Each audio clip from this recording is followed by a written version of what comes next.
સુરત જિલ્લાના બારડોલી ડિવિઝનમાંથી પ્રોહિબિશનના 97 ગુનામાં ઝડપાયેલા વિદેશી દારૂના જથ્થાનો બારડોલીના કેકવડ ગામની સીમમાં બુલડોઝર ફેરવી નાશ કરવામાં આવ્યો.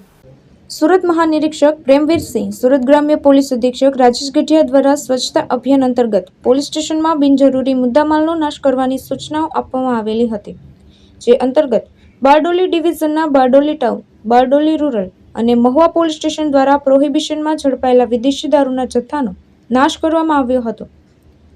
પ્રોહિબિશનના કુલ 97 ગુનામાં ઝડપાયેલા કુલ ₹96 લાખથી વધુના વિદેશી દારૂના જથ્થાનો બારડોલીના કેકવાડ ગામની સીમમાં બારડોલી પ્રાંત જીજ્ઞા પરમાર નશાબંધી ખાતાના જિલ્લા અધિક્ષક JS તન્ના, બારડોલી વિભાગ પોલીસ અધિક્ષક HL Rathod, Bardoli town, rural તેમજ મહુવા પોલીસ સ્ટેશનના PI, PSI તેમજ પોલીસ સ્ટાફની હાજરીમાં બુલડોઝર ફેરવી નાશ કરવામાં આવ્યો હતો. પ્રશાંત પટેલ, દ્રષ્ટિકોણ ન્યૂઝ, બારડોલી.